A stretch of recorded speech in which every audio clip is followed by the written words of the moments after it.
ዛሬ በእኔ ላይ በራሴ ላይ ተግብሬው የደረሰብኝን የሚጠቅማችሁን መልዕክት ነው ይዤላችሁ የመጣሁት ማለት ነው። በተለይ አዲስ ለምመጡ አዲስ መጣችሁ ደግሞ እንዲሁ ሰንበት ከረም ለምላላችሁ ጓደኞቻችሁ ካሉ ሸር አድርጉላቸው ማለት ነው። አሰላሙ አለይኩም ወራህመቱላሂ ወበረካቱ። ሰላም እንዴት ናችሁ? ያገሬ ልጆች በያላችሁበት ሰላማችሁ ይብዛ።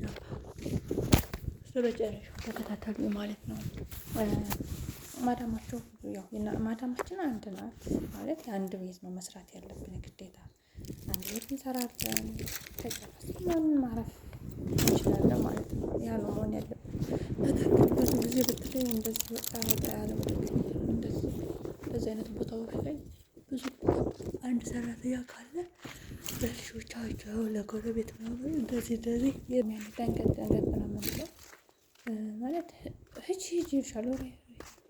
እዛ ከዘልክ ያው ለራሳቸው ጉዳይ ነው። ስትሄጂ ይሄን አጽጂ፣ ይሄን ስሪ፣ ይሄን ውሃ አይቀር፣ ልብሱ አይቀር፣ ቤቱ አይቀር፣ በቃ ይሄን አድርጊ ይላሉ ማለት ነው። የሄዳችሁባቸው ህዝቡ የተባላችሁበት ከዛ እና እንደዛ ሲሆን ሲሪየሱ ናችሁ አትችሉም። ያን ያክል ማሳመን ላክት ግን በምድር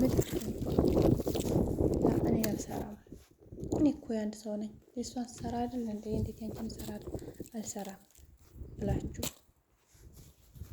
እዛ ስታዛችሁ ጓገጭላችሁ አንሰራም ብላችሁ ያኔ ቆጣ ካላችሁ ማለት ነው ይደነግጣሉ። ከዛ ከነገ እያሉ መብታችሁ ይከበራል ማለት ነው።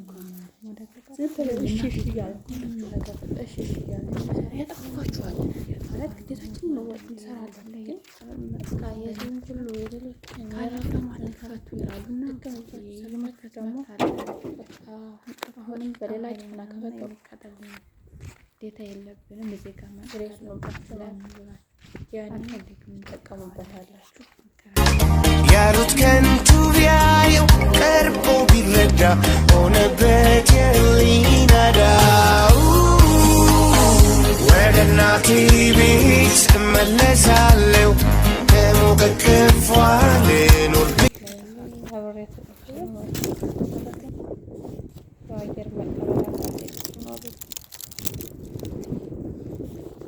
ያኔ አየሩ ማውጣት ስለሆነ ተዳርጎ ታለውና ዘጠኝ ሰዓት በኋላ በኢትዮጵያ ማለት ነው። በዚህ ሰዓት 30 እና አየሩን መሆኑ ዛሬ ሞቅ ያለ ስለሆነ ደስ ይላል ማለት ነው። በሙቀት ሰዓት ከባድ ነው። ያው ብርድ ስላልተቻለ እሳት ያስሞቃል ማለት ነው እና